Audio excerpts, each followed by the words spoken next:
다시 한번 감사드립니다. 우리가 주일날 예배 드리는 것이 그냥 드리는 게 아닙니다. 하나님이 이끄시지 않으면은 이 자리에 못 옵니다. 늘 언제나 우리가 예배 드리는 게 당연한 줄 아시지만은 이것도 하나님의 은혜입니다. 정말 한 걸음 한 걸음이 하나님의 은혜고 하나님의 인도하십니다. 오늘 말씀을 같이 읽도록 하겠습니다. 에베소서 2장 21, 22절 말씀, 세 절 말씀 같이 읽도록 하겠습니다. 에베소서 2장 말씀입니다. 에베소서 2장 20절부터 22절까지 말씀입니다.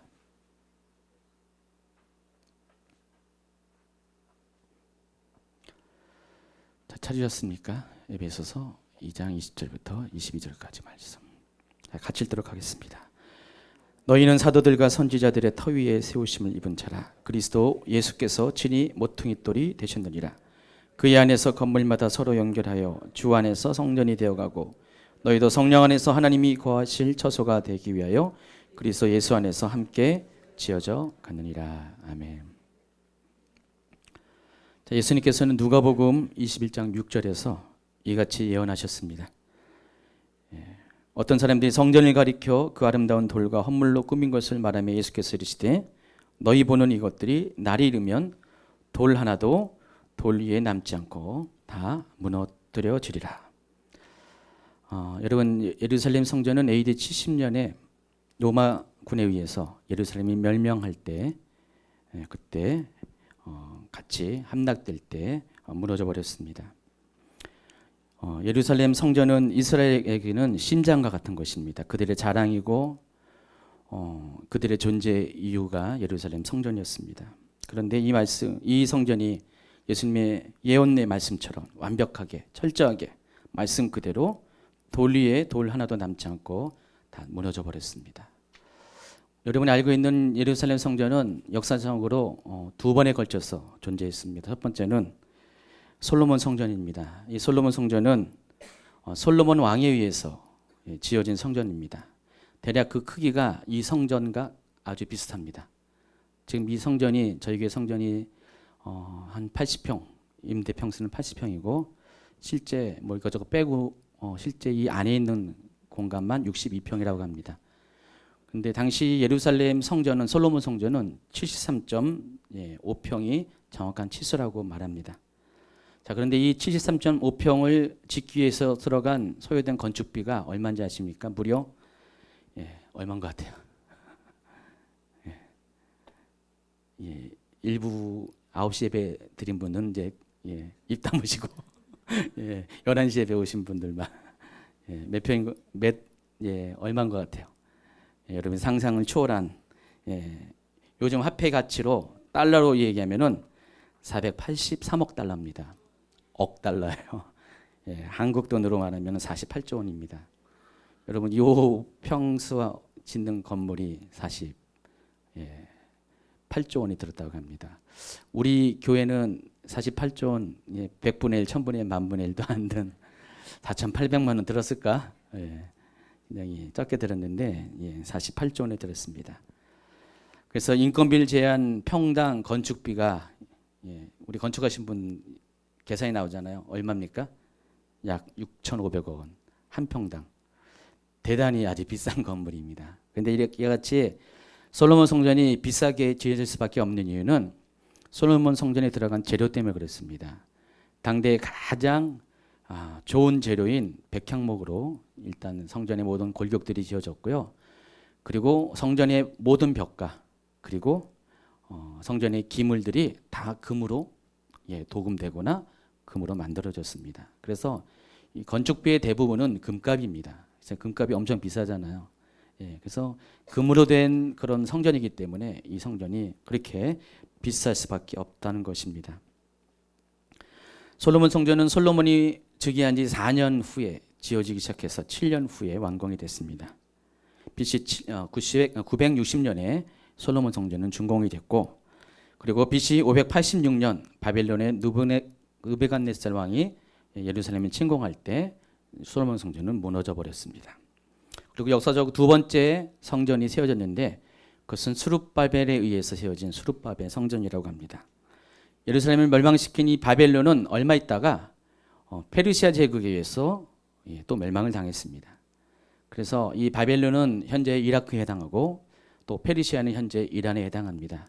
서로 다른 민족입니다. 그래서 페르시아에 의해서 바벨론이 멸망당한 후 여러분이 잘 알고 있는 페르시아의 왕 고레스에 의해서 이스라엘 사람들이 70년 만에 포로에서 노임을 받게 되었습니다. 일명 고레스 칙령에 의해서 이스라엘이 포로에서 귀환을 되면서 그들이 돌아가서 제일 먼저 한 것이 예루살렘 성벽을 재건하고 그리고 또 성전을 다시 중건하는 일이 그들이 한 처음의 일이었습니다. 그래서 이때 BC 515년에 두 번째 성전이 예루살렘에 세워지게 됐습니다. 그래서 이것을 가리켜서 수룹바벨 성전이라고 우리는 알고 있습니다. 그러나 이 수룹바벨 성전은 앞서 지은 솔로몬 성전에 비교해 보면은 너무나 작고 초라하고 그냥 보잘것없는 성전이었습니다.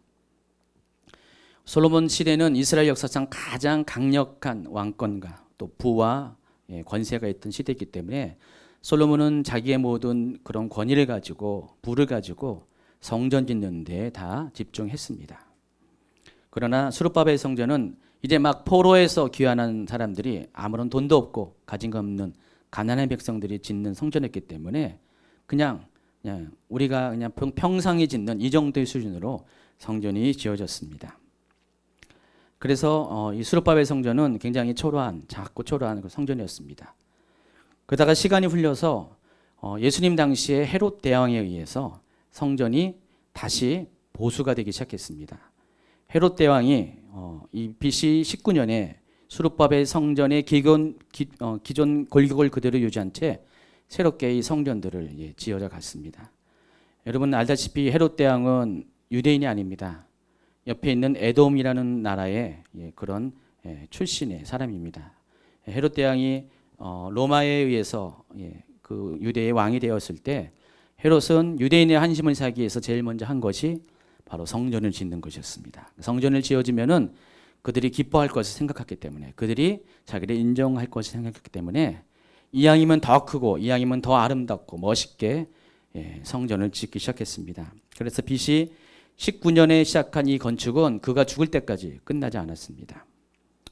그래서 이 헤롯 대왕은 무려 길이가 457m 또 넓이가 366m에 이르는 거대한 그런 성전을 짓기 시작했습니다. 물론 성전 자체는 작지만은 거기에 부속된 건물들이 이만큼 크고 웅장하다는 것입니다.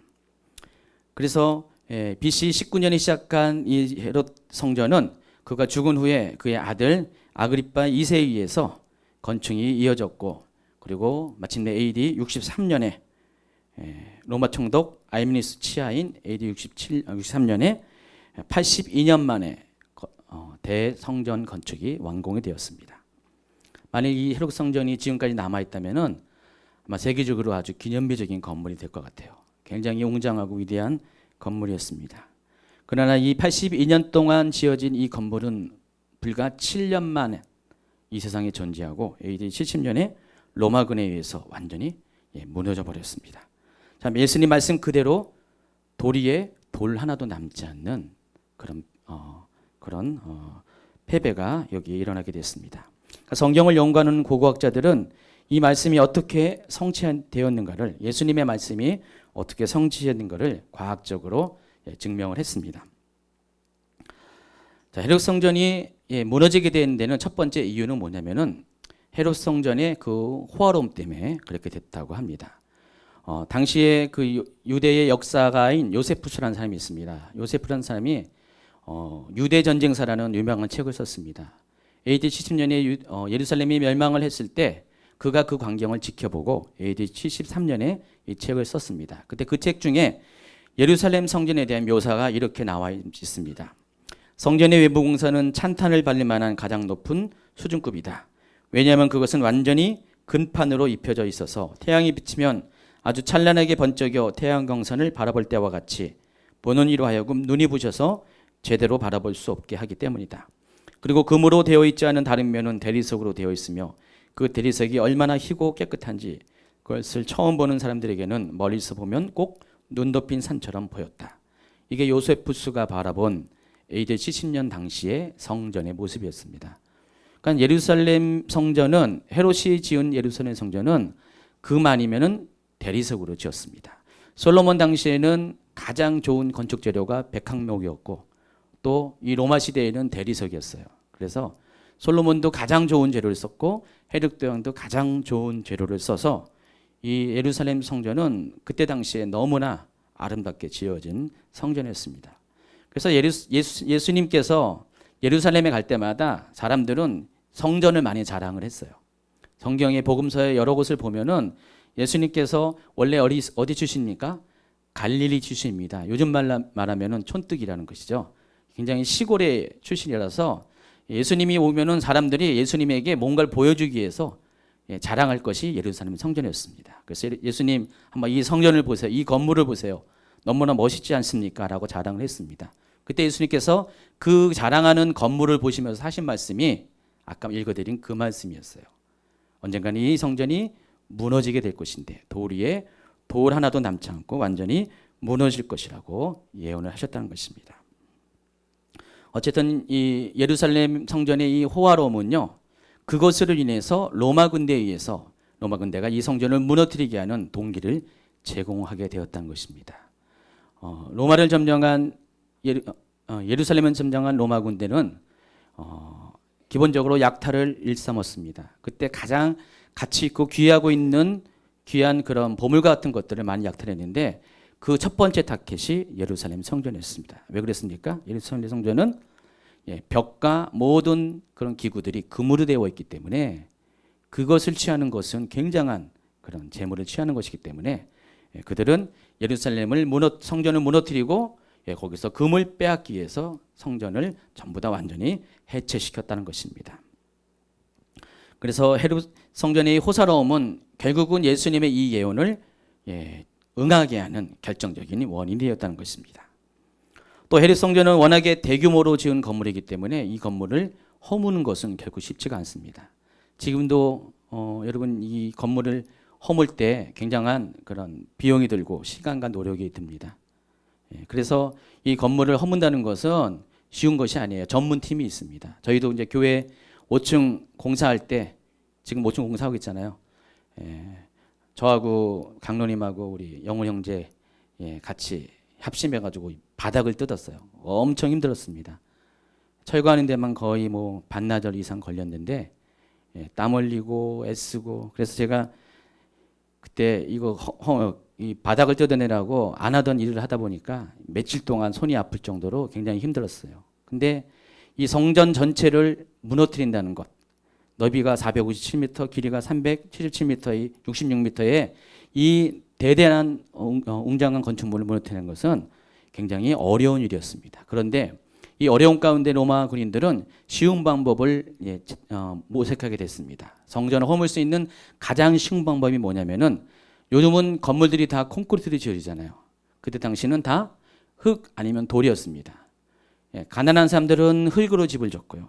좀 부유한 사람들은 돌로 졌습니다. 당연히 헤롯 성전도 돌로 졌습니다.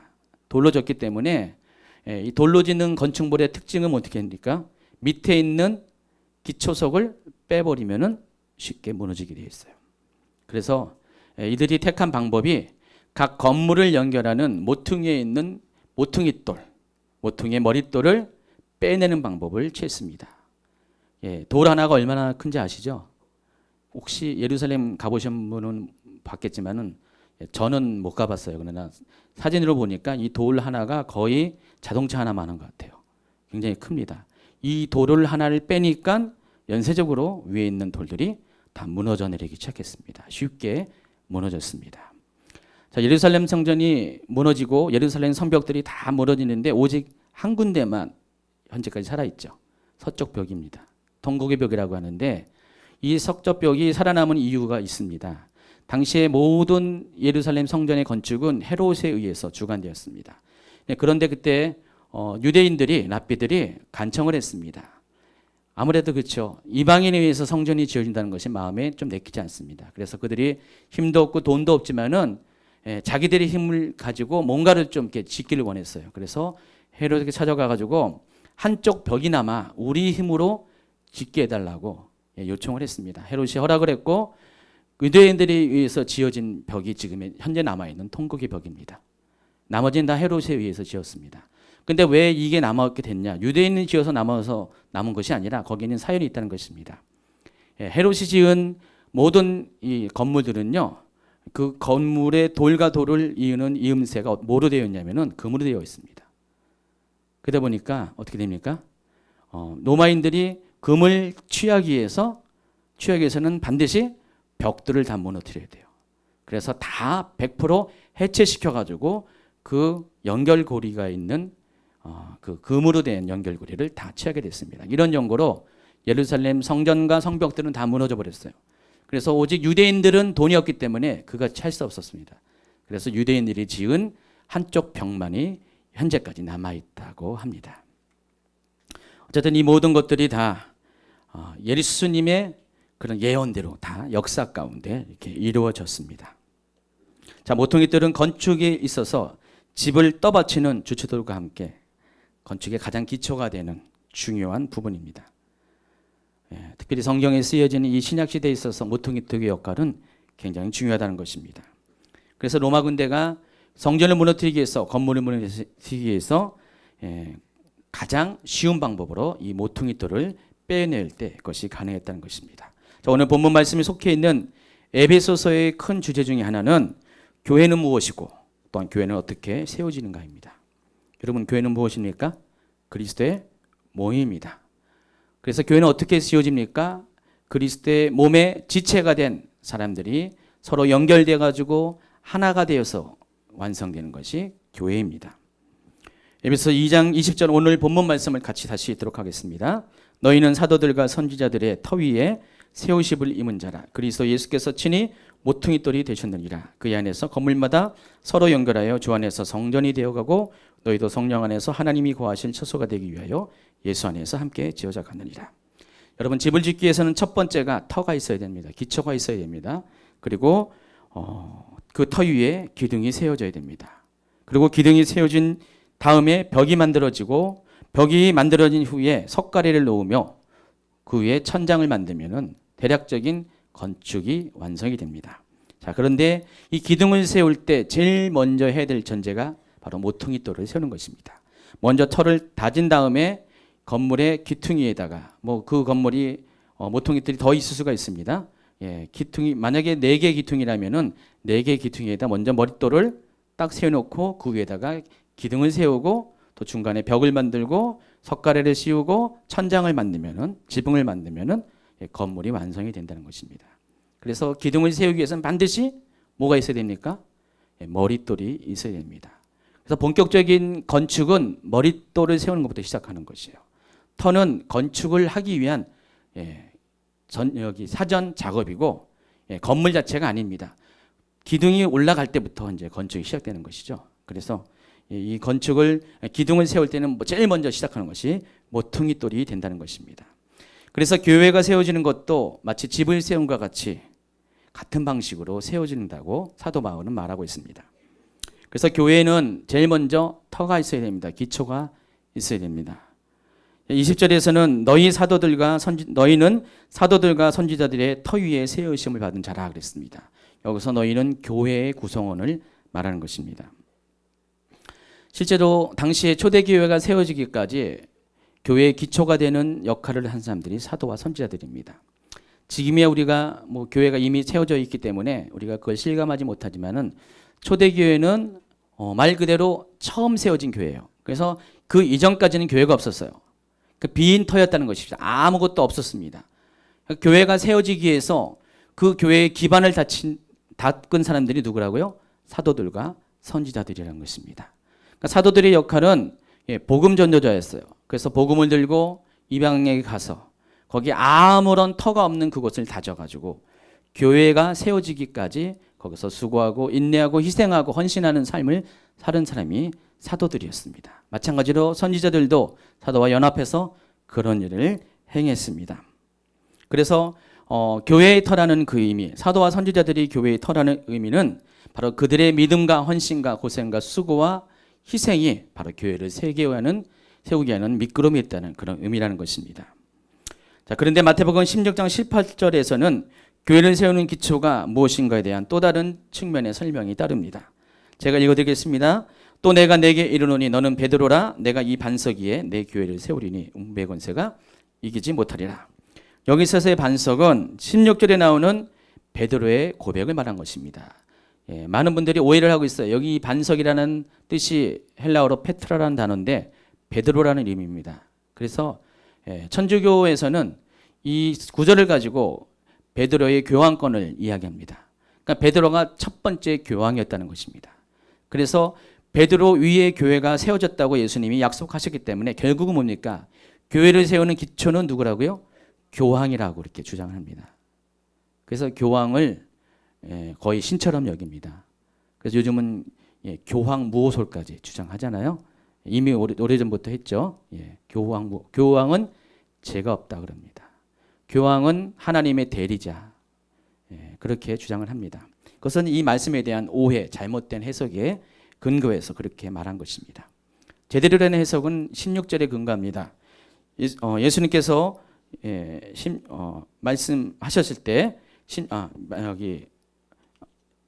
예수님께서 너희는 나는 누구라고 질문했을 때 많은 사람들이 예수님을 가리켜서 뭐 엘리야다, 뭐 선지자다 중에 하나다 이렇게 얘기했을 때 16절에서 시몬 베드로는 예수님에 대해서 이렇게 말합니다. 주는 그리스도요 살아계신 하나님의 아들이십니다. 그래서 예수님은 이 고백을 가지고 듣고 이 고백 위에 교회를 세울 것이라고 18절에서 약속을 하신 것입니다. 그래서 첫 번째 교회의 터는 뭡니까?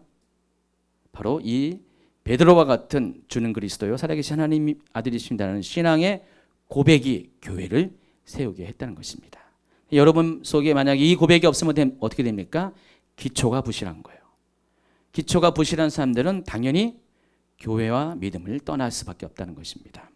그래서 어떤 순간에도 여러분은 이 기초를 흔들리지 마시기를 예수님이 축원합니다. 또 마태복음 7장은요. 예수님께서 산상수훈을 마무리하면서 지혜로운 자와 어리석은 자를 비교합니다. 지혜로운 사람은 누굽니까? 그 집을 반석 위에 지은 사람입니다. 또 어리석은 사람은 그 집을 모리 위에 지은 사람입니다. 그래서 기초를 어디에 두었냐에 따라서 한 사람은 집은 무너지고 또 다른 사람의 집은 견고하게 세워지게 된다는 것입니다. 근데 여기서 의미하는 이 반석도 역시 마찬가지로 하나님의 말씀을 가리킵니다. 7장 24절입니다. 그러므로 누구든지 나의 이 말을 듣고 행하는 자는 그 집을 반석 위에 지은 지혜로운 사람 같으리라 그랬습니다. 하나님의 말씀이 바로 견고한 반석이에요. 그래서 하나님의 말씀 위에 믿음의 집, 신앙의 집을 지은 사람들은 견고해서 그 터가 흔들리지 않고 아름답게 자라가게 된다는 것입니다. 그래서 비가 내릴지라도 또 홍수가 질지라도 바람이 세차게 불지라도 다른 집은 무너지지만 다른 신앙은 무너지지만은 말씀 위에 세운 이 신앙은 결코 무너지지 않는다는 것입니다. 이와 같이 교회를 세우는 터는 주는 그리스도여 살아계신 하나님의 아들이십니다라는 믿음의 고백과 또 하나님의 말씀을 순종하는 삶 그리고 사도들과 선지자들과 같이 교회를 세우기 위한 희생과 헌신 등이 교회를 세우게 하는 기초를 제공한다는 것입니다. 자, 그런데 오늘 본문 말씀이 얘기하는 핵심은 터도 중요하지만 터보다 더 중요한 모퉁이돌을 강조하고 있습니다. 한 번 더 읽어보면요. 너희는 사도들과 선지자들의 터 위에 세우심을 입은 자라 그리스도 예수께서 친히 모퉁이돌이 되셨느니라. 이 모퉁이돌을 영어로 코너스톤이라고 합니다. 코너 아시죠? 코너. 코너에 있는 돌을 말하는 것입니다. 예수님께서 친히 코너스톤이 되셨다고 말씀합니다. 그래서 이 코너스톤은 코너에 있기 때문에 구석에 있기 때문에 양쪽을 연결해 주는 역할을 하고 있습니다. 모퉁이돌의 역할은 그거예요. 두 면을 연결해서 하나가 되게 하는 것이 모퉁이돌의 역할입니다. 여러분 건물은 각각의 면이 있어요. 각각의 그런 역할이 있습니다. 그런데 이 건물이 건물되기 위해서는 반드시 코너스톤에 의해서 모퉁이돌에 의해서 건물이 서로 연결이 돼야 되는 것입니다. 예루살렘 성전은 굉장히 많은 그런 건물로 구성이 되어 있습니다. 그 웅장한 이 건물들이 서로 하나로 연결되어 있는데 근데 이 하나로 될 수 있는 것은 각각의 구석구석마다 있는 모퉁이돌이 서로 면들을 연결해 줘서 이것이 가능해진 것입니다. 그래서 모퉁이 돌을 통해서 서로 연결될 때 하나의 건물이 되어진 것처럼 우리의 믿음도 우리의 신앙도 또 우리의 교회 공동체도 동일하게 모퉁이 돌을 통해서 모퉁이 돌을 역할하는 예수님을 통해서 우리는 하나가 될 수 있고 서로 연결이 될 수 있다는 것입니다. 그래서 이처럼 모퉁이 돌의 역할은 모든 관계들을 연결해 주는 것이 모퉁이 돌의 역할이란 것입니다. 교회 안의 직임과 은사들을 연결해 줍니다. 또 교회 안의 개인적인 관계들을 연결해 주고 제일 중요한 것은 하나님과 관계를 연결해 주는 것이 모퉁이돌의 역할입니다. 그러나 이 어느 누구도 아무도 이 모퉁이돌이 되려 하지 않습니다. 왜 그렇습니까? 모퉁이돌의 역할은 너무나 힘들기 때문에 그래요. 첫 번째로 이 모퉁이돌은 드러나지 않습니다. 감춰져 있습니다. 건물을 볼 때 여러분이 제일 먼저 보는 것이 뭡니까? 일단은 문을 볼 것이고 지붕을 볼 것이고 또 벽을 볼 것입니다. 대부분의 경우 이 모퉁이돌은 제일 후순위에 보게 돼 있어요. 사람들이 처음부터 모퉁이돌을 보는 사람이 없습니다. 구석에 숨겨져 있습니다. 정작 중요한 것이지만은 드러나지 않는 것이고 빛을 내지 않는 것이 모퉁이돌이라는 것입니다. 또 모퉁이돌은 남다른 고충이 있습니다. 양쪽의 모든 입장을 다 지지해 줘야 돼요. 왼쪽에 있는 벽의 입장, 오른쪽에 있는 벽의 입장을 다 지지해 줘야 됩니다. 한쪽만 지지해주면 어떻게 됩니까? 한쪽이 약해져서 이로 인해서 무너지게 되어 있습니다. 그래서 모퉁이돌은 균형추의 역할을 하고 있습니다. 그래서 이것을 감당하기 위해서는요, 어떻게 됩니까? 자신의 주장도 하지 말아야 되고 양쪽의 주장들을 다 읽어주고 또 감당해야 되는 그런 필요가 있습니다. 교회에 있어서 모퉁이돌의 역할도 마찬가지라는 것입니다. 교회에 있어서 모퉁이돌도요, 정말 드러나지 않는 곳에서 모든 사람을 연결해주고 하나게 되게 하는 것이 모퉁이돌의 사명을 가진 사람이라는 것입니다. 그래서 그런지 많은 사람들이 이 역할을 감당하지 않습니다. 하나님은 이 역할을 감당하기 위해서 누굴 보내셨습니까? 예수님을 보내셨어요. 예수님께서 친히 모퉁이돌이 되셨다고 그랬습니다. 많은 사람들이 원하지도 않고 감당하기도 싫은 이 역할을 예수님께서 하시기 위해서 이 땅에 오셨다는 것입니다. 시편 118편 22절에는 예수님을 가리켜서 예언을 합니다. 건축자가 버린 돌이 집 모퉁이의 머릿돌이 되었다 그랬습니다.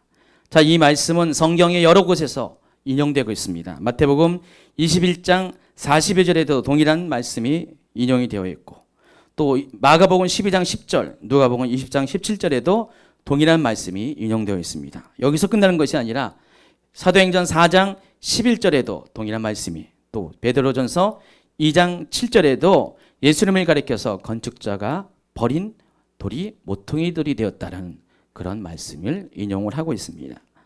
그만큼 모퉁이돌의 역할로서 예수님의 역할이 그렇게 중요하다는 것을 말씀하고 있습니다. 사람의 관점에서 버려진 돌은 쓸모없어 보입니다. 그러나 하나님의 관점에서는 성전의 가장 귀한 모퉁이돌이 되어버렸습니다. 주님도 사람들에게 버려졌습니다. 실패한 것 같았습니다. 그러나 하나님은 예수님을 통하여서 하나님의 교회를, 하나님의 성전을 세우는 그런 일들을 감당케 하셨습니다. 자, 이와 같이 모퉁이돌의 역할은 아무도 누구도 나서지 않는 그 자리에서 모든 관계를 연결해 주는 것이 모퉁이돌의 역할입니다. 제가 지난 팔복 강의에서 7번째 합평케 하는 자의 복을 말씀드렸습니다. 마태복음 5장 9절에 합평케 하는 자는 복이 있나니 그들이 하나님의 아들이라 일컬음을 받을 것이며, 여러분 합평을 잃어버린 이유에 대해서 제가 뭐라고 얘기했냐면은 죄 때문에 합평을 잃어버렸다고 말씀드렸습니다. 합평이라는 것은 히브리어로 샬롬입니다. 이 샬롬은 모든 하나님이 세우신 질서가 균형을 이룬 것이 샬롬입니다. 모든 관계들이 다 조화를 이룬 것이 샬롬입니다. 그래서 모든 관계가 화평할 때 우리는 평강을 누릴 수가 있습니다. 그래서 하나님은 이 세상을 질서대로 지으셨어요.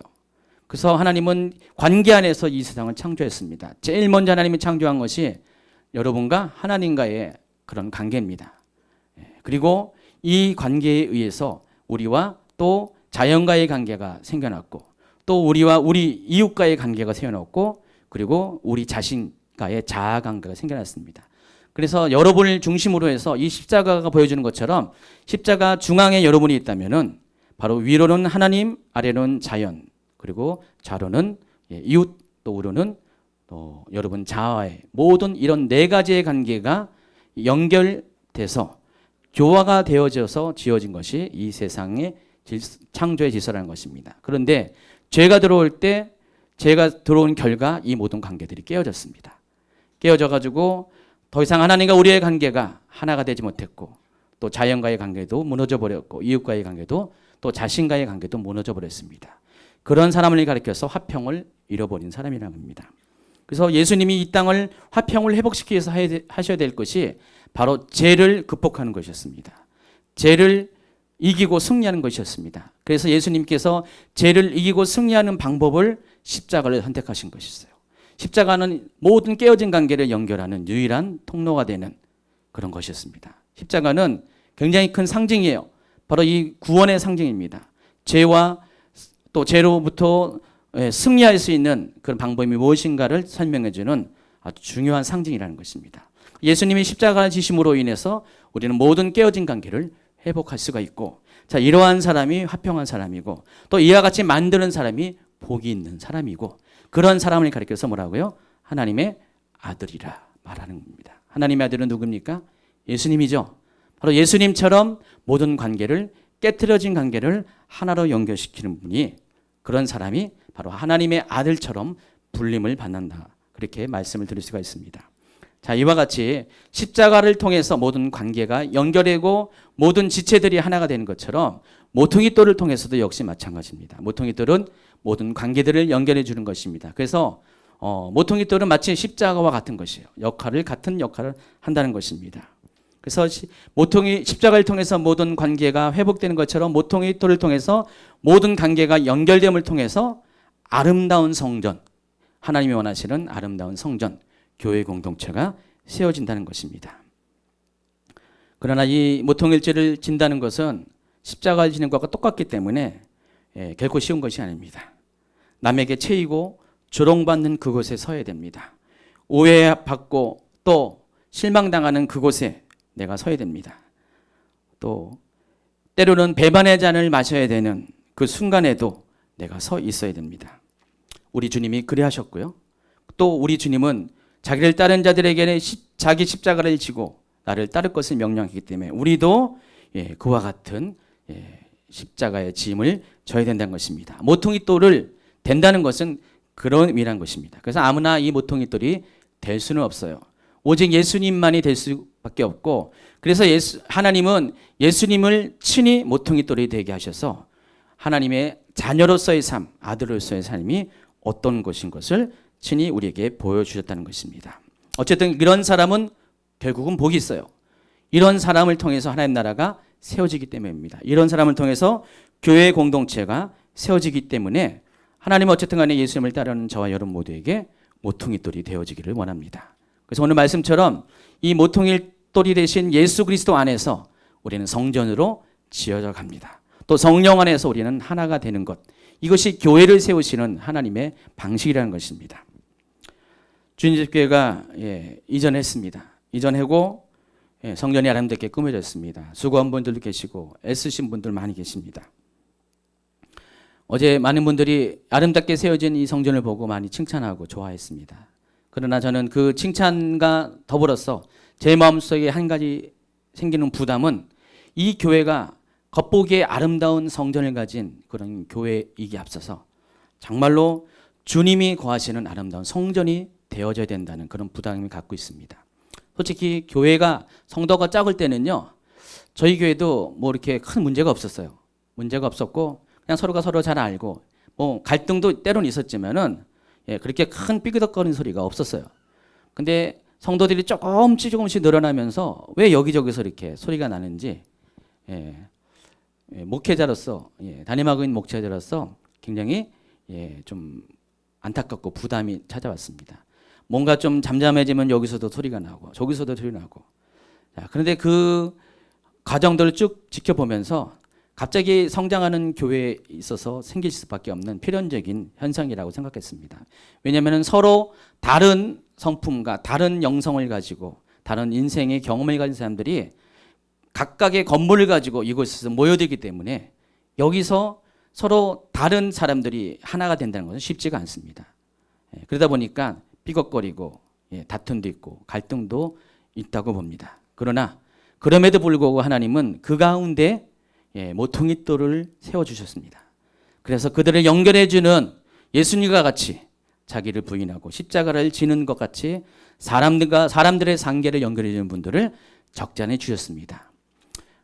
솔직히 교회가 건물이 세워지는 것보다 저희 교회는 모퉁이돌이 놓아지는 것보다 건물 세워지는 게 더 빨랐어요. 그러다 보니까 순서가 뒤바뀌어서 그런 일이 있었어요. 그렇지만 요즘은 하나님께서 시간이 가면서 그런 잡음들을 많이 없어줍니다. 그리고 잠잠케 합니다. 그리고 서로 하나 되게 합니다. 이번에 성전 이전하면서 여러분들이 협력해서 음식도 준비하고 여러 가지 준비하는 거 보면서 제 마음속에 너무나 흐뭇하고 기뻤습니다. 정말 이렇게 뭐 여자분들은 음식을 준비하고 남자분들은 다른 것을 뭐 도와주면서 서로가 몰랐었는데 하나가 되어지고 서로 연결되어진다는 그런 느낌을 받았습니다. 자, 그런데 그 사람들 속에 무리들을 보니까 거기 보니까 제 눈에 띄는 돌들이 보였어요. 모퉁이돌이 보였습니다. 그래서 서로를 연결해주는 분들이 적잖이 곳곳에 계셨어요. 저는 몰랐었는데 사람들 속에 그런 분들이 참 많았더라고요. 그래서 일일이 제가 감당할 수 없고 제가 도와줄 수 없는 상황 가운데 친히 모퉁이돌이 되어서 사람들을 연결해주는 분들이 있었음을 발견했습니다. 그분들 때문에 보니까 교회가 아름답게 지어져 가는 것을 확인할 수 있었습니다. 저는 솔직히 모퉁이돌의 역할을 감당하기가 좀 어렵죠. 저는 어쨌든 간에 일단은 교회의 터와 같이 교회를 세우는 기초로 그렇게 그런 사명을 좀 감당해야 됩니다. 그런데 모퉁이돌의 역할을 하는 분들이 지금 많이 생겨났어요. 저희 교회 뭐 전도사님들 계시고 또 셀 리더도 계시죠. 그리고 그 외에 많은 분들이 자청에서 자원해서 그런 분들이 많아졌음을 보고 굉장히 기쁨과 위로를 느낍니다. 자, 교회는 이와 같이 모두가 다 역할이 있습니다. 기초는 기초대로, 모퉁이돌은 모퉁이대로. 또 근데 모퉁이돌이 다가 아니라 그 모퉁이돌을 통해서 여러분 각자가 어떤 사람은 기둥이 되고 어떤 사람은 벽이 되고 어떤 사람은 석가래가 되고 어떤 사람은 지붕이 되어서 우리가 한 건물로 이어지는 것이 바로 교회의 공동체입니다. 겉으로 보이는 이 화려함이 하나님이 원하신 것이 아닙니다. 하나님 우리 안에 우리 관계 안에서 정말로 주님이 원하시는 아름다운 성전으로 우리가 세워지기를 원하십니다. 저는 주님제교회가 어쨌든 간에 이제 하나님의 은혜로 성전이 세워졌다면은 이제 우리 안에 있는 내부적인 성전도 제대로 정비되어질 것을 기대합니다. 여러분 성전은요 아름답게 아무리 웅장하게 지어져도요 한순간에 쉽게 무너지게 됩니다. 그 예가 헤롯 성전이었습니다. 헤롯 성전은 정말 82년 동안에 오랜 세월 동안에 아름답게 지어졌고 모든 사람이 자랑할 만한 위대한 성전이 되었지만은 그러나 준공된 지 7년 만에 하루아침에 무너지게 되었습니다. 근데 그 무너짐의 시작이 뭐라고요? 바로 모퉁이돌이 빼어지기 때 그때 성전은 쉽게 무너졌습니다.